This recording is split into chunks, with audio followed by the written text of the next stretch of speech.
parole de Dieu, un passage que nous connaissons très bien. 2 Chroniques, chapitre 7. 2 Chroniques,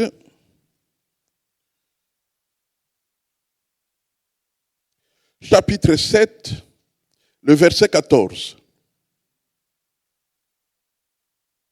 La parole de Dieu.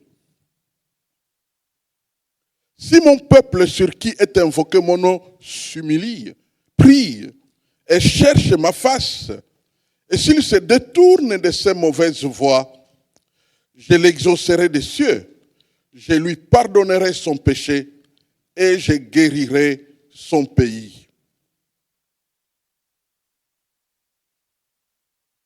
De cette parole et d'autres qu'on pourra peut-être ajouter, nous retenons comme sujet de notre méditation de la parole de Dieu,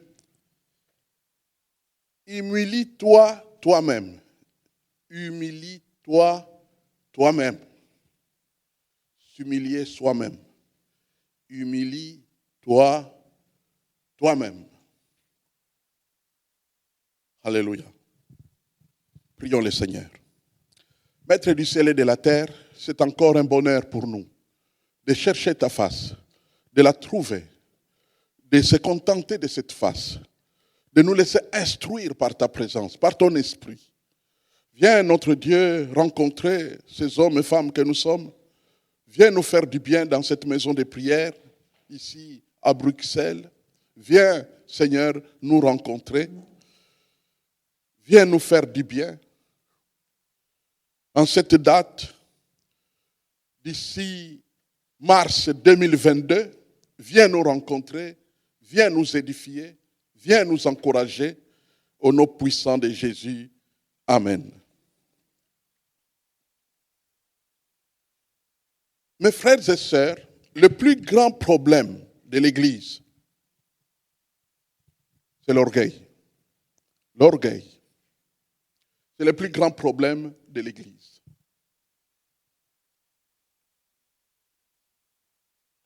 C'est la racine, je dirais même pivotante, du mal pendant la société de notre génération. Partout où vous entendrez des problèmes graves, si vous fouillez, l'orgueil est au centre. Avez-vous entendu des gens qui ne peuvent plus se parler? Vous fouillez, l'orgueil est au centre. Avez-vous entendu parler d'une guerre? Vous fouillez, l'orgueil est au centre. Partout où vous rencontrerez des hommes, des problèmes graves parmi les hommes, au centre se trouve ce mal du siècle. Ce mal de tous les temps, l'orgueil. L'orgueil, donc, c'est un grand mal. Et aujourd'hui, je voudrais étudier ce mal avec vous dans la parole de Dieu, trouver des solutions de Dieu sur le mal d'orgueil. Alors, je vais me permettre de vous dire, au départ, ça pourrait être une mauvaise nouvelle, qu'aucun d'entre nous ici présents n'est épargné par le danger de l'orgueil au quotidien. Donc, ce n'est pas une affaire d'une fois par semaine, une fois par mois, mais c'est une affaire de chaque jour. L'orgueil, c'est un problème de chaque jour auquel nous faisons face. Dans ce passage que nous avons lu, il y a un programme de réveil. Dieu veut susciter un réveil spirituel sur la terre. C'est-à-dire que et ceux qui prient déjà, et ceux qui ne prient pas, à un moment donné, tous vont être saisis par le besoin de chercher Dieu, par le besoin de prier Dieu, par le besoin de se donner totalement à Dieu. Donc, c'est ça qu'on appelle le réveil spirituel. On a déjà connu le réveil spirituel. On a déjà connu des réveils spirituels. Dans cette Europe, dans certaines régions, des régions reculées du Canada, ils avaient connu le réveil spirituel. Eh bien, l'histoire enseigne que partout, dans les rues, sur les routes, au lieu de voir des voitures qui passent, on voyait des gens qui étaient à genoux en train de prier. Partout, les gens pleuraient, ils priaient. Il n'y a plus aucun temple qui pouvait accueillir tout le monde. C'était impossible. Il y a même, on a pris des photos, on voyait des gens, des papas et des mamans sur des fenêtres en train de suivre les cultes de l'extérieur du temple parce que le temple était totalement plein. Le réveil spirituel, quand il arrive, ça bouscule tout le monde. Ça provoque un engouement de tout le monde à chercher Dieu, à se donner à Dieu. C'est terrible quand le réveil spirituel est là. Il y a des choses qui se passent. Tout le monde se livre, tout le monde se donne à Dieu. Tout le monde se livre à Dieu. Dans un pays, d'ailleurs à une époque donnée, dans l'un des temples que nous avons eu dans le passé, nous avons accueilli une petite communauté de Guatémaltèques, c'est-à-dire des ressortissants du Guatemala. Et au Guatemala, il y a une ville célèbrement connue parce qu'il s'est passé un réveil spirituel dans cette ville. Et cette ville s'appelle Almolonga. Et donc, dans la ville d'Almolonga, il y a eu un tel réveil que le réveil a touché pas seulement les hommes, mais même la terre. C'est-à-dire, les hommes ont été touchés, tout le monde s'est converti. Tous les débits de boissons, les bars sont devenus des temples. Les 4 prisons de la ville ont été fermées. Et l'homme de Dieu qui est allé faire la recherche à cette époque, je faisais mon doctorat dans le même domaine, ce qui fait que je me suis intéressé à tout ce qui s'est passé dans le monde sur le plan du réveil spirituel. Eh bien, l'homme qui faisait cette recherche a posé la question, a interviewé un des directeurs de prison. Il a dit, mais je ne comprends pas pour quelles raisons vous avez fermé la prison. Mais il n'y a plus personne qui fait du mal. Plus personne ne faisait du mal. Personne ne se bat, personne ne vole, personne ne fait quoi que ce soit qui mériterait d'être condamné pour aller en prison. Personne. C'était incroyable. Et j'ai dit tout à l'heure que même la terre était touchée. Les carottes qui sortaient de la terre de Almolonga a poussé les agriculteurs professionnels et industriels des États-Unis à venir faire des voyages pour étudier les ingrédients de cette terre. Parce qu'ils se disaient certainement, dans ces pays-là, on a découvert de nouveaux ingrédients pour l'agriculture. Et quand ils sont arrivés, ils étaient déçus. Parce qu'il n'y avait rien de nouveau. Si ce n'est que les gens priaient beaucoup. En d'autres termes, le peuple était totalement gagné à Dieu, de telle manière que quand il priait, la bénédiction de Dieu touchait et les hommes et la terre. Les affaires étaient prospères. Les gens qui avaient les plus petites affaires commençaient à acheter des grands camions, ils commençaient à exporter des produits, puisque les produits qui sortaient de la terre étaient de meilleure qualité, eh bien, c'était recherché partout. Les gens venaient pour acheter, ils progressaient. Pourquoi? Parce que quelque chose de merveilleux s'était passé. C'est ça le plan de Dieu que nous trouvons dans les passages que nous sommes en train d'étudier. C'est quelque chose de formidable. Dieu dit, si mon peuple, qui est appelé de mon nom, ça c'est la traduction littérale de l'hébreu, si mon peuple sur qui est invoqué mon nom, que nous trouvons dans la Bible, si mon peuple qui est appelé de mon nom, si mon peuple qui est appelé de mon nom, alors on donne tous les versets qui suivent, tous les versets, s'humilie, prie, cherche ma face, se détourne de ses mauvaises voies, je l'exaucerai du ciel, je lui pardonnerai son péché et je guérirai son péché.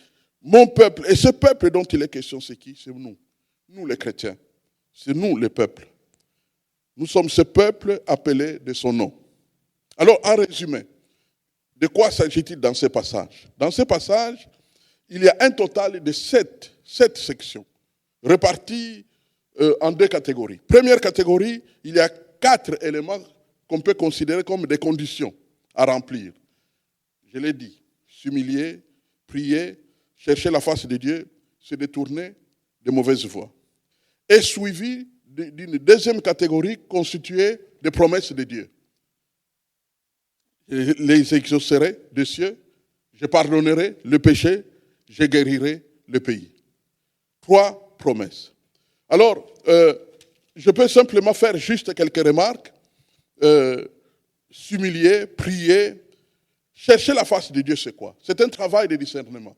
un travail de discernement, c'est-à-dire chercher la volonté de Dieu dans tous les sujets que nous voulons entreprendre.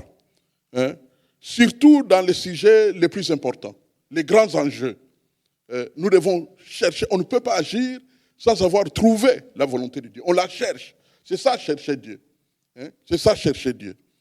Et puis, quand Dieu parle de, je ne prends que les éléments qui ont besoin d'explication. Quand Dieu parle de, je guérirai les pays, eh bien là, il est question, ça peut être une guérison d'une épidémie. Hein? On venait de souffrir de l'épidémie, presque d'une pandémie, puisque c'est vraiment mondial, d'une pandémie. Mais vous avez constaté que c'était assez surprenant qu'il y a des pays qui n'ont pas été touchés comme les autres. Il y a des pays qui n'ont pas été touchés comme les autres. Il y a des habitants dans tous les pays. Je crois et je suis sûr que l'Afrique a attiré votre attention. Vous vous êtes dit, mais il y a là quelque chose qui se passe. Comment c'est possible? Hein? Comment possible? Hein? Parce qu'il y a certains experts, et je dirais même presque méchants experts, qui avaient dit que bientôt, dans toutes les rues des villes d'Afrique, on verra que c'est rempli de gens qui sont morts du virus. Mais on n'a pas vu ça. Pourquoi? Parce que quelque chose s'est passé et nous, croyants, nous savons que notre Dieu a fait sa grâce, a manifesté sa grâce. Donc il peut guérir le pays sur le plan de l'épidémie, il peut guérir le pays du pillage. Hein, souvent, il y a des gens qui peuvent avoir un pays dans lequel on se plaint, les richesses sont pillées par des méchants, et ainsi de suite. Eh bien, quand Dieu guérira ces pays-là, il n'y a plus personne pour venir piller. Et puis, ça peut aussi être une guérison dans les domaines politiques. Il y a un désastre politique, un chaos politique. On sait très bien que les choses ne vont pas. Ceux qui règnent par défi. Ils défient le peuple, ils défient tout le monde, ils défient la communauté internationale. Ils règnent sans la volonté de personne, parce que tout simplement, ils ont des armes pour s'imposer. Dieu peut guérir un tel pays d'un tel mal, au point que les gens finissent par avoir une conscience qui les pousse à se dire non, on ne peut pas vivre de cette manière-là, parce que sinon, on va tout le temps se cacher, on va tout le temps se retourner pour voir qui veut tirer sur nous, parce qu'on s'est fait ennemi de tout le monde. Donc, autant chercher la volonté de Dieu pour qu'on puisse avoir. Dieu peut guérir donc le pays. Dieu peut guérir le pays. Donc voilà un peu ce qui est en train de se faire, en résumé, ce qui est en train de se faire. Alors, il y a 4 choses que j'ai voulu partager dans le cadre de cette étude sur la guérison de l'orgueil. La guérison de l'orgueil. Donc la première chose que j'ai notée dans cette étude, c'est que l'orgueil est le plus grand problème. C'est le plus grand problème. Un grand homme de Dieu, étudiant ces passages, a reçu une révélation. Une puissante révélation contre notre génération. Il a dit, j'ai donné une parole que tout le monde cite pour attendre de moi, c'est Dieu qui parle, au travers de la prophétie d'un homme de Dieu. Tout le monde cite ce verset de 2 Chroniques, chapitre 7, verset 14, et ils attendent une bénédiction de ma part. Or, personne n'a jamais rempli la première condition. Personne n'a jamais rempli la première condition. Quelle est la première condition? S'humilie. Si mon peuple sur qui est invoqué mon nom, s'humilie. Eh bien, personne n'a jamais rempli la première condition.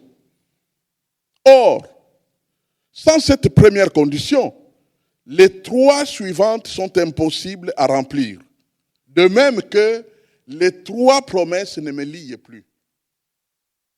C'est très grave comme prophétie. Mon peuple cite ces passages, mais ils ne remplissent pas la première condition. Or, quand vous ne remplissez pas cette première condition, les 3 qui suivent deviennent impossibles et les 3 promesses de bénédiction que j'ai faites ne me lient plus.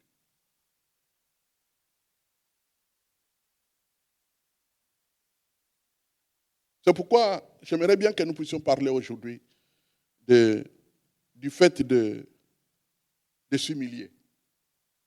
De s'humilier. Pour sortir du problème d'orgueil. S'humilier. Rappel. Le premier péché, mes frères et sœurs, n'a pas été commis sur la terre. Et n'était pas non plus commis par un être humain. Ce péché a été commis où? Au ciel. Il a été commis au ciel par un archange qui s'appelait Lucifer, dont Dieu a changé le nom. À partir du moment où il est tombé en disgrâce, il a été puni, il a été rejeté par Dieu, il a été exclu du ciel. Dieu lui a donné comme nom Satan. Et ce nom colle sur lui, comme le mauvais, le méchant.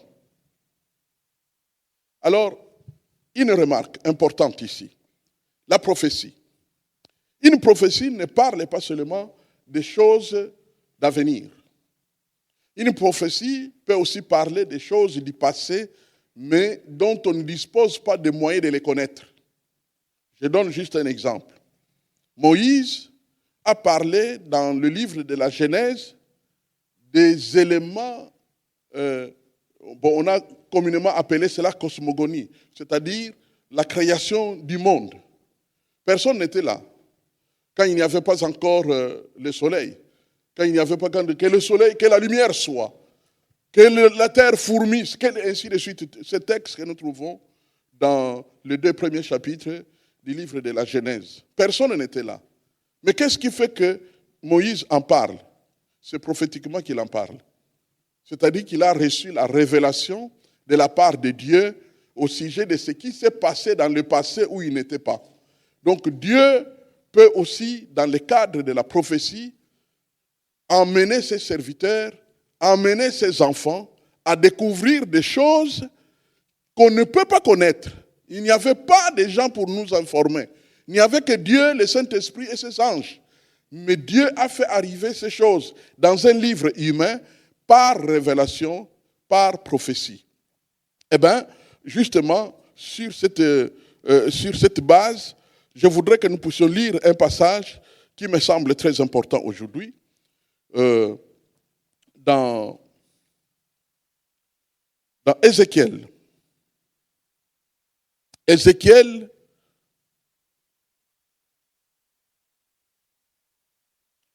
chapitre 28,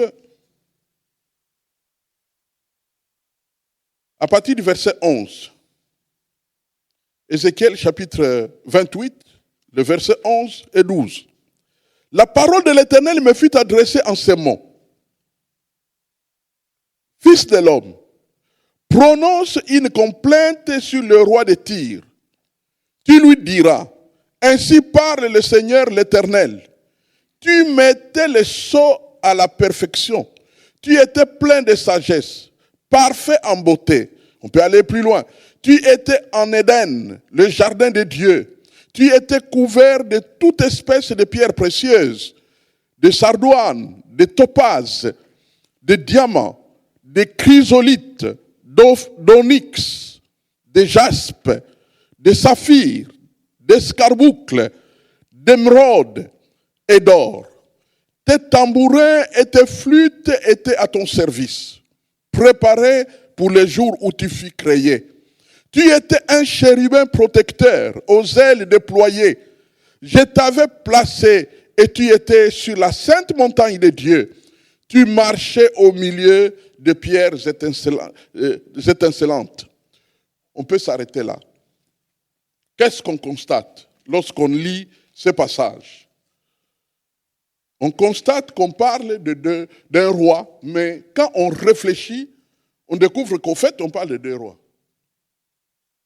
On parle d'un roi, le roi de Tyr. Tyr existait. Au moment où Ézéchiel écrit, Tyr existe sur la terre. Comme on parlerait du Canada aujourd'hui, comme on parlerait des États-Unis, comme on parlerait de la RDC ou de la France. Tyr existait. Donc il y avait bien un roi de Tyr. Et il y a une prophétie, des complaintes, des jugements, des sévérités, des reproches que Dieu adresse à ces rois de Tyr un homme physique. Mais quand on étudie patiemment ces passages, qu'est-ce qu'on va découvrir? On va découvrir qu'il y a deux rois de Tyr. Il y a un roi de Tyr qui est humain, mais il y a un autre roi de Tyr qui n'est pas humain. Il y a des éléments qui sont donnés au sujet de ce roi-là. Qu'est-ce que nous pouvons retenir déjà à ce niveau? C'est que le leadership sur la terre est sous influence d'autorités dans le lieu céleste, dans le monde invisible. Et ces autorités ne peuvent être mises, donc les autorités du monde céleste ou du monde spirituel, ne peuvent être mises sous ou mises hors d'état de nuire, ni par les politiciens, ni par les féticheurs, ni par des scientifiques, mais uniquement par mon peuple sur qui est invoqué mon nom, c'est-à-dire par l'Église. Les autorités spirituelles qui influencent les nations, les princes des territoires spirituels qui influencent les nations, qui influencent la Belgique, qui influencent l'Europe, qui influencent les États-Unis, qui influencent la RDC, ces princes-là, sous l'influence desquels le roi, les présidents, les ministres vaguent et sans pouvoir résister. Quand vous voyez comme ça quelqu'un qui même était très célèbre dans le monde, et puis tout à coup, il fait la guerre, et une guerre dévastatrice du jour au lendemain. Même pas d'escalade, même pas une explication. Il passe et il donne des ordres au point que même les soldats eux-mêmes qui reçoivent les ordres sont mal à l'aise. Quand tu vois comme ça, qu'est-ce que tu vas comprendre en tant qu'enfant de Dieu? Il y a une influence spirituelle mauvaise dans le monde spirituel qui influence, qui pèse, qui pousse. Savez-vous qu'il y a une bête qui est décrite dans la Bible? Je vous dis, en tout cas, les grands politiciens internationaux ne sont pas des friands de la Bible. Mais fort, ou un fait étonnant, c'est que tout récemment, au siège des Nations Unies, à New York, on a érigé une bête. Quand vous entrez dans la Bible, ce n'est pas mon sujet d'aujourd'hui pour vous donner des passages, mais quand vous entrez dans la Bible et vous lisez les descriptions de cette statue, vous voyez mot à mot, phase après phase de la construction de la sculpture, c'est exactement ce dont parle la Bible il y a des millénaires, il y a des milliers d'années. Comment c'est possible? Eh bien, parce que le monde spirituel est en train d'influer sur le monde physique. Et c'est très important que nous soyons au courant de cela. Vous savez, il y a des moments où les enfants de Dieu ne se rendent pas compte. Ils pensent que, nous, on aime ça comme quelque chose qu'on fait parce que, c'est l'habitude, mais nous sommes déterminants. Parce que ces gens-là, ces esprits-là, ces autorités-là spirituelles, ce roi, cette doublure, la doublure présidentielle du Congo, la doublure présidentielle de France, la doublure royale de la Belgique, qui est dans le monde spirituel, ces gens-là, ce n'est pas les services secrets qui peuvent les stopper, ni les empêcher d'agir. Il n'y a qu'une seule possibilité, une seule. Ce sont les hommes et les femmes sur qui est invoqué le nom de l'Éternel. Si vous avez compris, dites Amen. Et je pense que si cela est vrai sur le plan national, sur le plan mondial, vous comprenez que dans votre vie, vous avez un avantage. Vous avez un avantage de pouvoir stopper vos ennemis, ceux qui doivent vous arrêter, parce qu'il existe des esprits qui doivent vous arrêter, qui doivent vous empêcher de réussir ce que vous entreprenez, qui doivent vous empêcher d'être en bonne santé, qui doivent vous empêcher de vous marier, qui doivent vous empêcher d'avoir des enfants, qui doivent vous empêcher tout, donc, comme on dit, le sabotage de votre existence. a une dimension spirituelle. Mais le seul endroit pour stopper cela, ce n'est pas un marabout, c'est ceux qui sont avec l'Esprit de Jésus. Amen. Hein? Donc c'est cela, ce que nous sommes en train de découvrir dans ce que nous étudions ici. Nous, donc, c'est nous qui détenons le pouvoir de stopper ces puissances-là pendant notre génération. Donc, en résumé, qu'est-ce que nous retenons d'Ézéchiel chapitre 28, à partir du verset 11 et suivant? Eh bien, nous retenons qu'il y a un roi de Tyr qui est un être humain, mais de l'autre côté, il y a un autre roi de Tyr qui est un archange qui fut créé. Hein? Il fut créé, et ça c'est déjà une bonne nouvelle, parce qu'il n'est pas éternel. Le diable n'est pas éternel. C'est un archange qui fut créé. Hein? Vous savez qu'il y a une doctrine qui circule pendant notre génération selon laquelle tout le monde peut devenir Dieu. Il suffit de s'améliorer avec l'aide du Saint-Esprit, et puis tu deviens Dieu. Faux. Aucun être créé ne peut jamais devenir éternel comme s'il n'était jamais créé. Il ne sera pas parfait. Et s'il est parfait, il sera dépendant. Quand je parle d'être parfait mais dépendant, je parle des anges. Les anges sont parfaits. Les anges de Dieu, les vrais anges de Dieu, ils sont parfaits, mais ils sont dépendants. C'est pourquoi la Bible dira, je fais de mes anges des flammes de feu, qui font toutes mes volontés. Au fait, l'ange n'a pas de volonté. L'ange n'a pas de volonté. Donc, c'est une émanation de la volonté de Dieu, du pouvoir divin, et ainsi de suite. C'est la raison pour laquelle les anges n'acceptent pas l'adoration. Quand tu vois un ange, tu veux l'adorer, dis arrête. Adore Dieu, pas moi. Parce que lui n'est que l'émanation, n'est-ce pas? Et c'est pourquoi, lorsque nous serons dans la félicité céleste, quand nous serons au ciel, alors en ce moment-là, nous deviendrons supérieurs aux anges. Maintenant, ils sont de peu inférieurs à nous. Nous sommes de peu inférieurs à eux parce que, bon, nous, on n'est pas parfaits, mais eux sont parfaits. Donc, c'est à ce niveau-là que nous sommes un peu plus que eux. Mais moins que eux, je veux dire. Mais quand maintenant nous serons au ciel, alors maintenant, en ce moment-là, nous serons supérieurs aux anges. La Bible dit que nous allons même juger les anges. Pas ceux qui sont parfaits, mais ceux qui ont fait défection, qui sont allés avec Lucifer. Nous les jugerons. C'est-à-dire que nous serons dans des comités. Vous verrez de vos yeux. Peut-être qu'on viendra vous dire, hey, sœur Charlène, toi tu seras dans le comité qui juge les anges de l'Ouest là, qui ont fait des désordres. Et tu vas à vos ordres, Seigneur. Et puis tu vas là-bas, tu es dans le comité, vous êtes en train de juger les anges. Et vous aurez, tel il est, tel et nous serons. Au fait, on aura suffisamment toute l'intelligence, tout le discernement pour pouvoir juger tout ce qui se passe, n'est-ce pas, là-bas. Donc la chute de l'archange a été occasionnée par quoi? Par l'orgueil. C'est pourquoi tout à l'heure je disais que le premier péché n'a pas été commis sur la terre, il a été commis au ciel. La chute de l'archange a été commise, la Bible dit, jusqu'au jour où l'iniquité a été trouvée chez toi. Et cette iniquité-là, c'est l'orgueil. L'orgueil, donc, est la racine originelle de tout péché. Et ça, c'est important de noter cela. La troisième chose qui attire mon attention aujourd'hui, comment se soigner de l'orgueil, de la maladie de l'orgueil? Comment est-ce que je peux me soigner de la maladie de l'orgueil? Comment contrôler l'orgueil? Comment traiter l'orgueil dans ma vie? Pour cela, je vous propose de lire dans 1 Pierre.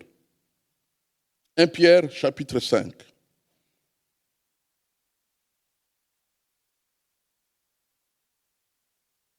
1 Pierre, chapitre 5, le verset 5, l'Écriture nous dit, « De même, vous qui êtes jeunes, soyez soumis aux anciens. » Et tous, maintenant, on s'adresse à tous. Donc, il y a une recommandation particulière qui est faite à ceux qui sont jeunes. Donc, si tu es jeune, partout où tu seras, principalement dans l'église du Seigneur, si tu te considères comme jeune, tu dois être soumis aux anciens. C'est-à-dire soumis au pasteur, et puis ainsi de suite. Donc, soumis. Quand on dit soumis, ça veut dire que vraiment tu dépends d'eux. Tu ne peux pas perdre ton temps à te débattre avec eux. Même quand tu as une science supérieure, tu dois manifester que tu es soumis. C'est-à-dire, voici ce que je pense, mais la décision que tu prendras, c'est celle que nous allons appliquer. Donc tu es soumis. Alors, de même, vous qui êtes jeunes, soyez soumis aux anciens. Maintenant, tous, c'est-à-dire tous les vivants, tous les frères et sœurs, âgés ou moins âgés, dans vos rapports mutuels, revêtez-vous d'humilité. Car Dieu résiste aux orgueilleux, mais il fait grâce aux humbles. En d'autres termes, quand on n'est pas humble, on est d'office orgueilleux. Donc ça s'exclut mutuellement. Quand tu es orgueilleux, tu n'es pas humble. Quand tu deviens humble, tu es guéri de la maladie d'orgueil. Donc l'antidote, n'est-ce pas, à l'orgueil, c'est l'humilité.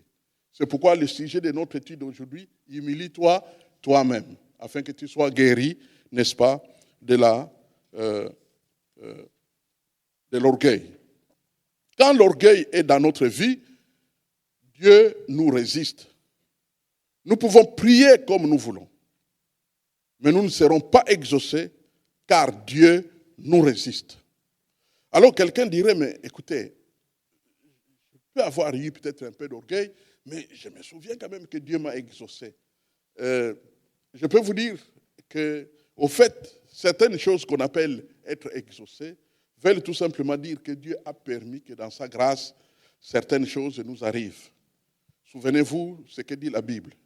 Dieu donne sa pluie aux bons et aux méchants. Donc, il y a des choses, quand on dit la pluie, ce n'est pas seulement la pluie, mais les besoins. Dieu pourvoit aux besoins des hommes, aux bons comme aux méchants. Dieu donne du travail aux bons comme aux méchants. Dieu peut donner la santé aux bons comme aux méchants. Alors, en ce moment-là, il y a des gens qui pensent que la santé que j'ai eue, Dieu m'a exaucé. Mais tout en étant orgueilleux. En réalité, quand tu es dans l'orgueil, Dieu te résiste. C'est la Bible qui le dit. C'est la Bible qui le dit. Et Dieu n'est qu'avec sa parole. Donc, et c'est quoi résister? Résister, c'est dire que t'empêcher de recevoir, t'empêcher de réaliser. Autrefois, c'était en principe un démon qui devrait t'empêcher de réussir ce que tu veux réussir. Mais maintenant, c'est Dieu lui-même qui t'empêche de réussir. Donc c'est ça, avoir Dieu qui te résiste. Parce que tu es dans l'orgueil. Dieu te résiste. Dieu te résiste. Le seul remède à l'orgueil, c'est de s'humilier soi-même.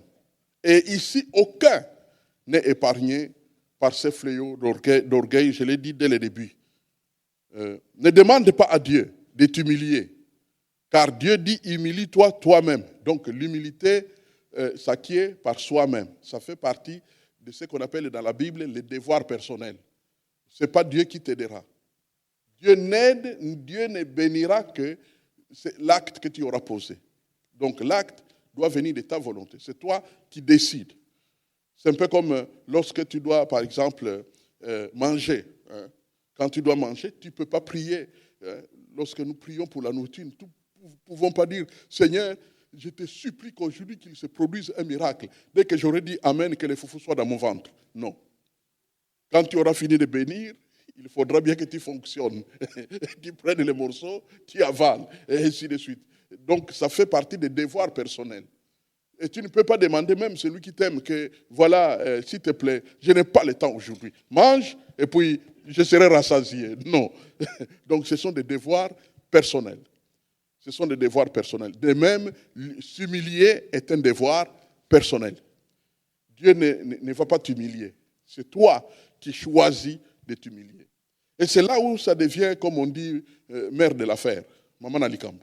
Parce que ça coûte une décision. Ça coûte une décision. Ça coûte une privation. Ça coûte un écrasement de soi-même. Ça coûte comme une sorte de mort à soi-même.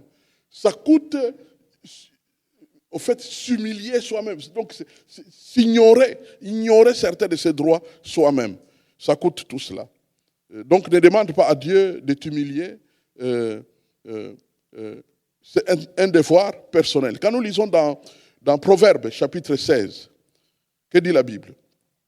Proverbes, chapitre 16, le verset 18, l'Écriture nous dit « L'arrogance précède la ruine et l'orgueil précède la chute. » C'est la raison pour laquelle on considère l'orgueil comme étant le péché originel de tous les péchés. Donc toute chute est liée, une conséquence, n'est-ce pas, de l'orgueil.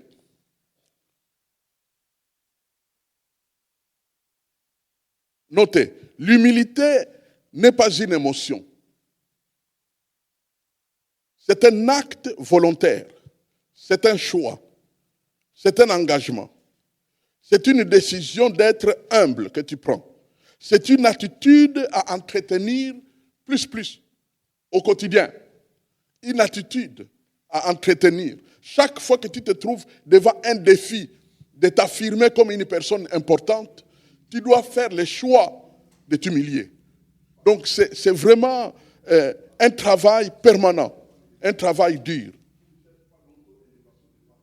La quatrième chose sur laquelle je voudrais m'arrêter aujourd'hui, c'est les conseils de Jésus sur comment s'humilier. Jésus a donné des conseils et je peux maintenant, aujourd'hui, plus qu'hier, apprécier que Jésus ait donné des conseils pratiques sur comment être humble.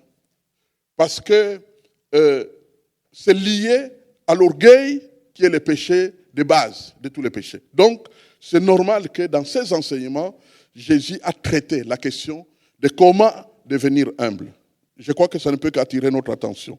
Dans Luc chapitre 14, que dit la Bible?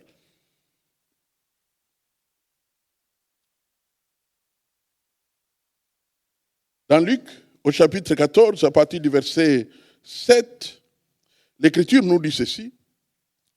Jésus adressa ensuite une parabole aux conviés, en voyant qu'ils choisissaient les premières places.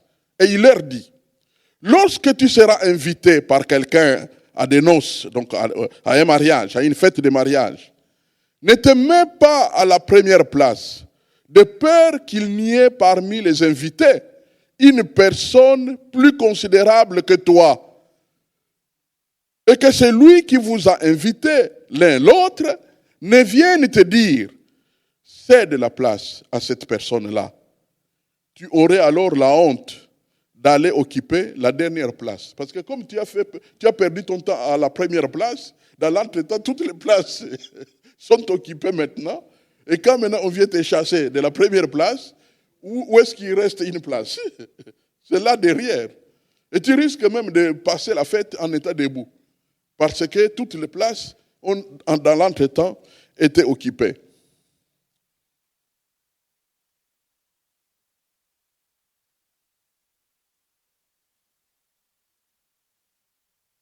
Ici, nous voyons donc un exemple de la vraie humilité.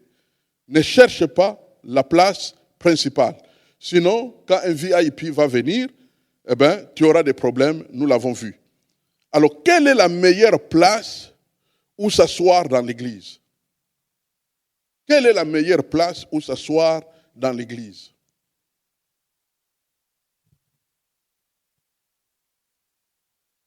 Lorsqu'il y a eu un grand deuil à Bruxelles, d'une grande personnalité d'Afrique, du Congo, il y a eu des réunions, des services. Et j'ai découvert qu'il y avait des coups de fil qui fonctionnaient. Donc des pasteurs, hein, mais aussi des gens d'autres milieux, des politiciens, tout ça, téléphonaient aux organisateurs. Réserve-moi une place là-devant. Réserve-moi une place là-devant. Et quand on est allé dans la salle, eh ben, on pouvait voir quelqu'un qui vient comme ça, il est venu après toi, mais il te dépasse. Papa, il monte là au podium, il s'assoit. Tu te dis, oh, mais pourquoi moi je n'ai pas fait ça? Mais non, toi tu n'as pas fait la réservation. Au fait, il y a des combines qui se passent. Est-ce que c'est ce qu'il faut faire pour occuper une place dans l'église? Non. Alors, quelle est la meilleure place qu'il faut occuper? Quelle est la place que nous devons occuper dans l'humilité? La face contre terre. La face contre terre devant le Seigneur. Où que ce soit qu'on puisse te mettre, dès que tu t'assieds, ta face, c'est quoi? Contre terre devant le Seigneur. Souvenez-vous de 2 hommes qui sont allés au temple pour prier. L'un était un collecteur d'impôts et l'autre était un publicain. Non, l'un était un pharisien, pardon, et l'autre était un collecteur d'impôts. Et le pharisien, quand il est entré, il a fait l'étalage de tout ce qu'il sait faire sur le plan spirituel. Mais le collecteur d'impôts, qui était réputé ne pas être apprécié dans la société, quand il est arrivé, il a mis sa face contre terre et il a supplié Dieu pour sa miséricorde. Quand tu entres dans l'église du Seigneur et que tu vas t'asseoir devant ton Dieu, humilie-toi. Dis-lui, je te supplie, papa, je veux te rencontrer. Fais arriver une édification dans mon cœur. Je ne veux pas partir d'ici comme je suis venu. Ma semaine n'a pas été parfaite, mais c'est toi qui peux me transformer. Et ainsi de suite. Ça, c'est la meilleure place où tu peux t'asseoir. Et cette place-là, personne ne pourra te l'ôter. On peut te faire asseoir au coin le plus invisible. Je n'oublierai jamais, un jour, un politicien voulait m'humilier. Alors, probablement, il n'était pas très content de comment je me comportais vis-à-vis de ses sollicitations. Alors, il m'a invité à une fête. Et apparemment, parce que c'était assez bizarre, apparemment, il avait carrément demandé que dans une zone donnée, qu'on puisse éteindre la lampe. Donc partout, il y avait des lampes, mais un coin, on a éteint la lampe. Et puis, les gens devraient nous escorter. Et on m'a escorté jusque dans ce coin-là, où la lampe était éteinte. Et on m'a dit, c'est ici que tu vas t'asseoir. Au fait, quand tu es assis là-bas, toi, tu vois tout le monde. Mais les autres ne peuvent pas te voir parce que là où tu es, personne ne te voit. Et je me suis assis, j'ai rendu grâce. J'étais visité par, vous savez, l'orgueil, personne n'est épargné. J'étais visité par l'idée, alors dans ce cas, je rentre. Cette idée m'a visité. J'ai dit, je devrais maintenant repousser mon moi pour lui dire, tais-toi. Tais-toi. Tu n'es pas venu pour être glorifié ici. Et j'ai remercié le Seigneur de ce que j'ai pu entrer dans le temple, dans ce lieu-là, dans cette grande salle, et que j'ai pu être avec les autres à l'intérieur. Merci d'être honoré à ce point. Je suis à un endroit sans lumière, ce n'est pas grave. Je verrai ce qui se passe dans la salle. Et quand j'ai terminé, vous savez ce que Dieu a fait? Parce que Dieu a de l'humour.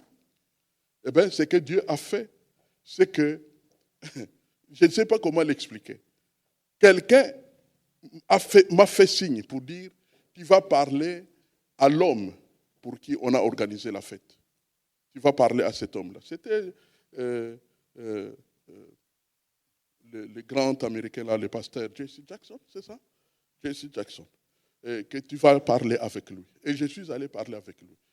J'étais humilié dans un coin, mais à la fin, les choses avaient changé. C'est comme ça parfois que les choses se passent avec le Seigneur.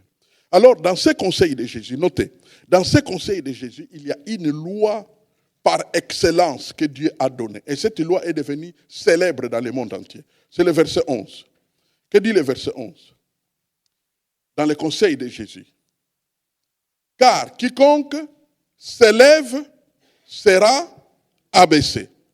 Et quiconque s'abaisse sera élevé. C'est la loi de Dieu. Amen. C'est la loi de Dieu. C'est Dieu qui l'a décrété. C'est Dieu qui l'a. Donc, chacun, en d'autres termes, chacun détermine combien haut il veut monter par combien bas tu es prêt à descendre. Je crois que tu comprends.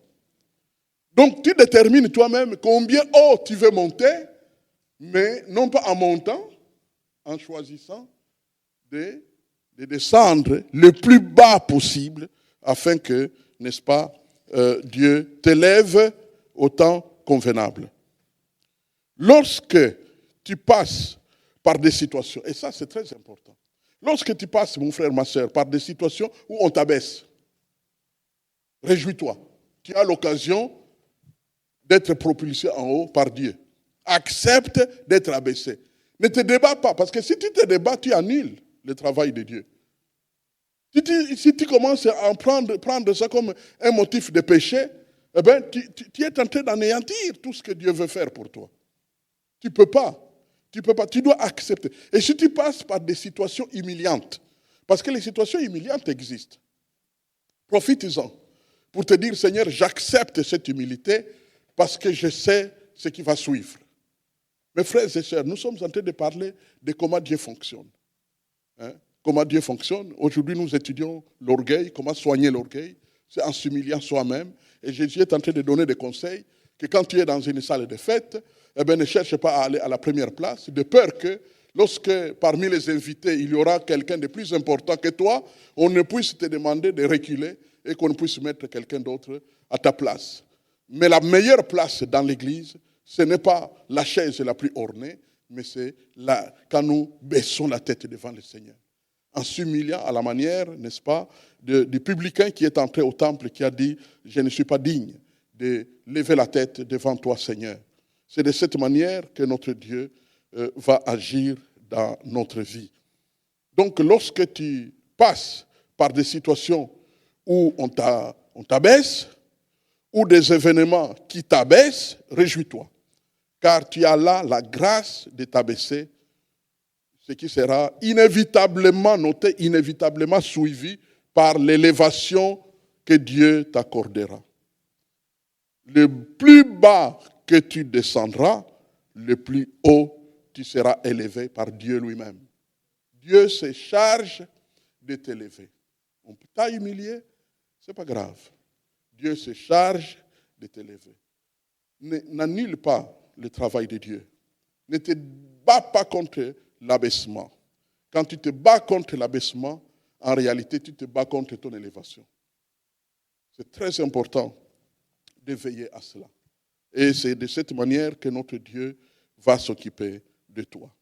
Dans ma conclusion, je dis quoi?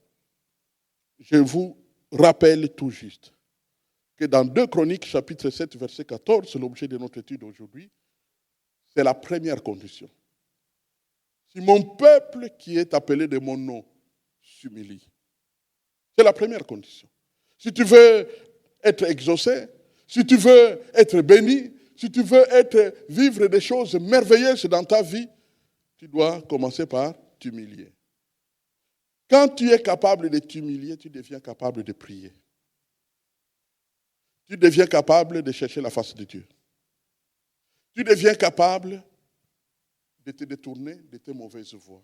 Parce que souvent, il y a des hommes et des femmes qui persévèrent dans leur péché à cause de l'orgueil.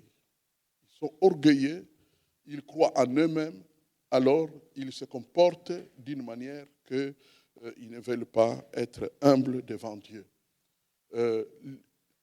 Et nous avons vu ce verset, n'est-ce pas, que l'arrogance précède la ruine, tandis que l'orgueil précède la chute. C'est la première condition. Donc, s'humilier soi-même n'est pas un luxe, mais une question de vie ou de mort, mes frères et sœurs. Une question de vie ou de mort. Parce qu'il y a beaucoup de situations qui concernent nos vies où il n'y a que Dieu qui peut changer ta situation. Il y a parfois des engagements dans le monde spirituel. Nous avons parlé des autorités, que les autorités sont en doublure. Il y a des autorités qui sont humaines, mais malheureusement, ces autorités ont des doublures dans le monde spirituel. Et il y a des moments où les causes ou les problèmes par lesquels tu passes se situent dans le monde spirituel. Mais comment Dieu va intervenir pour toi si tu ne te soumets pas dans le programme qu'il a donné? Dieu a donné un programme d'intervention. Et dans ce programme d'intervention, il y a 4 conditions à remplir pour que Dieu puisse faire 3 choses en ta faveur. Et les 4 conditions, nous venons de les voir. Aujourd'hui, nous avons étudié l'humilité. Humilie-toi toi-même, ça c'est numéro 1. Numéro 2, prie.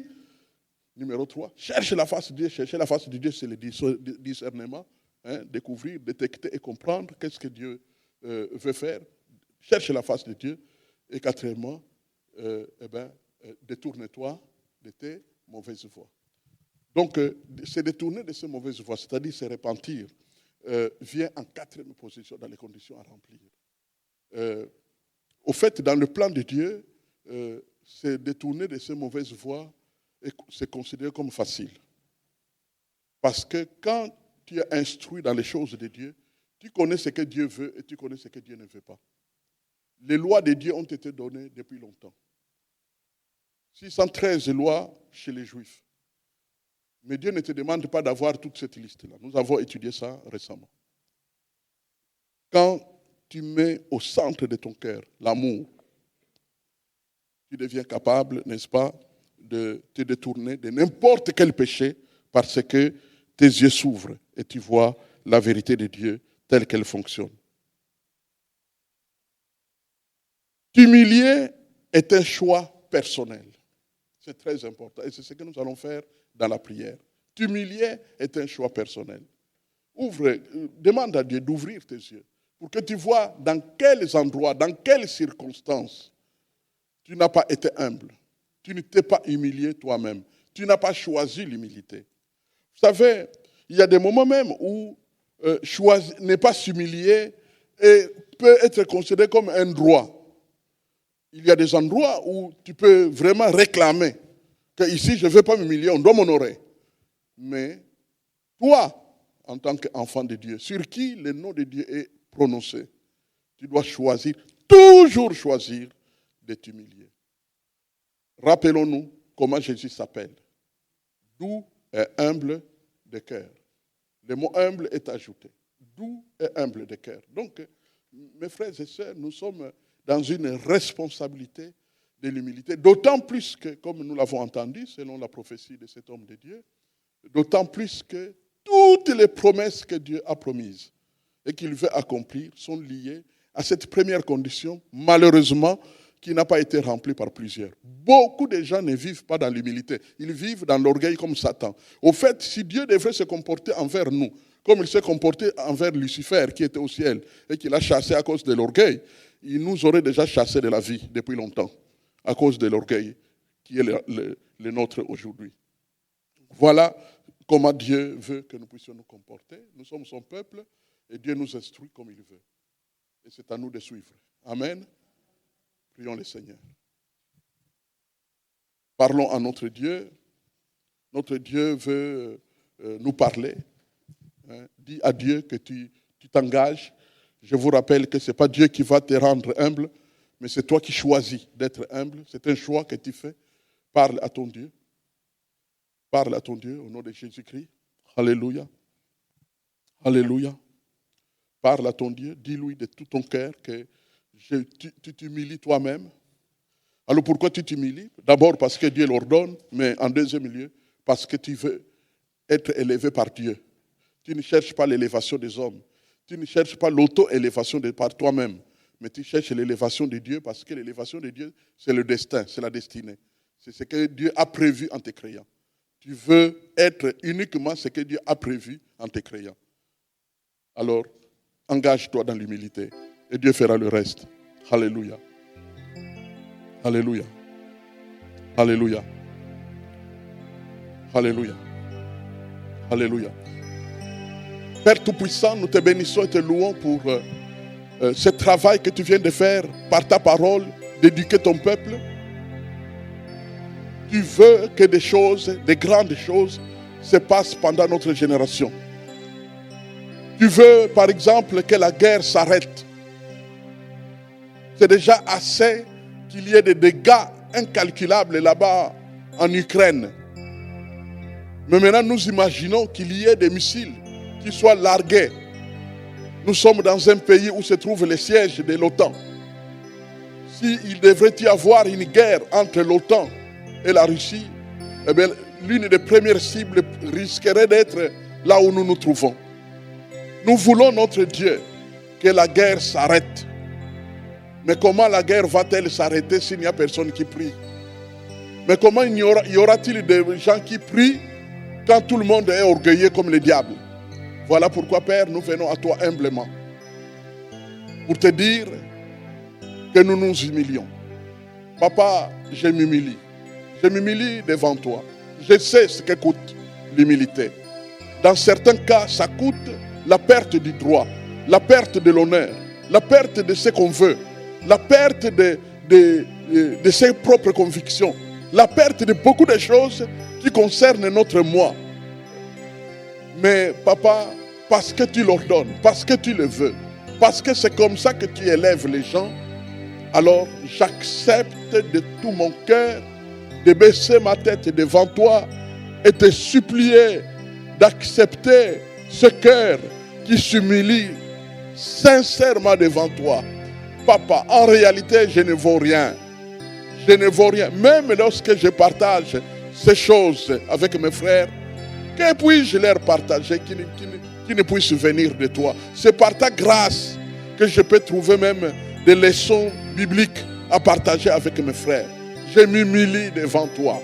Papa, je n'ai droit à rien, si ce n'est au reproche. Je n'ai droit à rien, si ce n'est à l'humiliation. Parce que je suis pécheur, je ne suis pas parfait. Je commets des fautes, même des fautes graves. Je suis un homme dont on devrait détourner le visage. Voilà pourquoi je prends ma place, je m'humilie devant toi. Oui, c'est la place qui me convient. Père, au nom de Jésus, je m'humilie sincèrement devant toi, honnêtement devant toi, car je ne vaux pas un clou si ce n'est ce que tu me donnes. Or, toi, tu conditionnes ton élévation à ceux qui s'humilient. Voilà pourquoi je paye le prix. J'accepte de payer le prix, de m'humilier totalement, de disparaître, de m'écraser moi-même s'il le faut. Papa, je descends et je descends au plus bas possible afin que tu prennes des libertés de faire de moi ce que tu voudras pour la gloire de ton Saint-Nom. Père, ce que je te demande là, je le demande humblement, que tu donnes la même grâce à chacun de nous tous ici présents, tous ceux que tu as envoyés dans cette maison de prière à l'Église internationale de Bruxelles. Père, je te prie de travailler nos cœurs comme des hommes et des femmes qui s'exercent honnêtement à s'humilier eux-mêmes afin que le moment venu, tu prennes des libertés d'élever qui tu veux, comme tu veux et quand tu veux. Père Saint, ta parole est allée plus loin. Elle a parlé de la prière. Et nous prions si peu. Dimanche dernier, tu as attiré notre attention sur le besoin de prier quand nous sommes au bord du désespoir. Papa, ce pays, cette Europe, et principalement l'Ukraine, nous sommes tous au bord du désespoir. Et maintenant, nous te prions, Seigneur, que tu puisses apaiser les tempêtes. Que tu puisses, oh Dieu, dans ta toute puissance, faire taire les armes. Apaise. Nous savons, Seigneur, que tous ceux qui donnent des ordres peuvent bien donner l'ordre contraire. S'ils sont capables de donner l'ordre de tirer, ils sont de la même manière capables de donner l'ordre de ne plus tirer. Alors, papa, il n'y a que toi qui peux agir. Nous savons qu'il y a des esprits, des autorités spirituelles qui influencent des hommes de la terre, qui influencent les rois de la terre, qui influencent les présidents de la terre. Alors, nous te prions justement que tu puisses agir. Nous prenons autorité sur ces autorités spirituelles. Nous les paralysons, nous les brisons. Je leur redonne l'ordre de ne plus continuer à donner des ordres de mort des gens. C'est terminé maintenant. Le prince des régions, des régions soviétiques, le prince des régions de l'Ukraine, vous arrêtez de tourmenter le peuple tranquille. Vous arrêtez et vous reculez. C'est terminé maintenant au nom puissant de Jésus. Nous vous interdisons de poursuivre la guerre. Et nous vous ordonnons pas seulement de faire bonne figure, d'aller vous asseoir dans des négociations, mais en réalité de véritablement œuvrer pour un cessez-le-feu. C'est nous sur qui le nom de l'Éternel est établi, qui nous vous donnons l'ordre d'arrêter cette guerre injuste, d'arrêter cette folie, d'arrêter de tuer les gens que vous n'avez pas créés et que vous n'allez pas ressusciter après les avoir tués. C'est fini maintenant. Vous arrêtez vos histoires, vous arrêtez vos bêtises, vous arrêtez votre orgueil au nom puissant de Jésus-Christ. Au nom puissant de Jésus-Christ. Au nom puissant de Jésus-Christ. Au nom puissant de Jésus-Christ. Alléluia. Gloire à Jésus-Christ. Gloire à Jésus-Christ. Gloire à Jésus-Christ. Nous savons, notre Dieu, qu'il y a des influences spirituelles qui se passent dans les vies, contre les vies de nos frères et sœurs, tels que nous sommes là, et d'autres qui ne sont pas avec nous. Des esprits d'autorité qui influencent, qui bloquent, qui empêchent des mariages, qui empêchent que des enfants naissent, qui empêchent la réussite des projets, qui empêchent la paix, qui empêchent des mariages, qui empêchent toutes sortes de bénédictions, qui bloquent les emplois, qui empêchent la réussite dans des affaires, qui empêchent la bonne santé. Eh bien, nous nous levons contre vous, esprit impur. Esprit impur, chassé du ciel, esprit orgueilleux. Vous êtes liés au nom puissant de Jésus. Et nous vous ordonnons, au nom de Jésus-Christ, de reculer loin des enfants de Dieu sur qui le nom de l'Éternel est proclamé. Et qui marchent dans l'humilité. Reculez loin d'eux, au nom de Jésus-Christ. Et nous proclamons la victoire de Jésus-Christ. Nous proclamons la gloire de Jésus-Christ. Nous proclamons la guérison dans les enfants de Dieu. Nous proclamons la réussite des affaires dans les vies des enfants de Dieu. Nous proclamons des mariages. Nous proclamons la procréation. Nous proclamons la réussite dans les affaires. Nous proclamons la guérison des maladies. Nous proclamons des délivrances au nom puissant de Jésus-Christ. Merci Père pour tout ce que tu vas accomplir. Parce que tu es vivant et tu agis en faveur de ton peuple. Au nom de Jésus-Christ, le roi des rois et le seigneur des seigneurs. Notre Dieu, tu es bon, tu es fidèle, tu es grand. Et tu fais des choses que personne d'autre ne peut faire. Gloire et louange à toi, notre Dieu. Papa, nous plaçons devant toi certaines nations. Nous pensons aux nations d'Afrique. Et en ce moment, je pense à un pays, la RDC, où souvent nous nous plaignons à longueur de journée et dans les médias qu'on pille nos biens là-bas. Maintenant, Seigneur, nous reconnaissons qu'il y a des puissances, des autorités dans le monde spirituel qui agissent sur des autorités qui sont sur la terre, dans les régions concernées. Maintenant, nous nous levons contre ces esprits qui poussent au pillage, qui poussent au vol, qui poussent aux tueries, qui poussent à l'usurpation de ce qui n'est pas à soi. Eh bien, nous brisons ces pouvoirs diaboliques au nom puissant de Jésus et nous proclamons une libération pour ce pays dans le nom puissant de Jésus. Et que ce pays soit guéri sur le plan politique, guéri sur le plan des maladies, guéri sur le plan économique, guéri sur la prospérité matérielle, guéri à tous les niveaux pour la gloire de notre Dieu.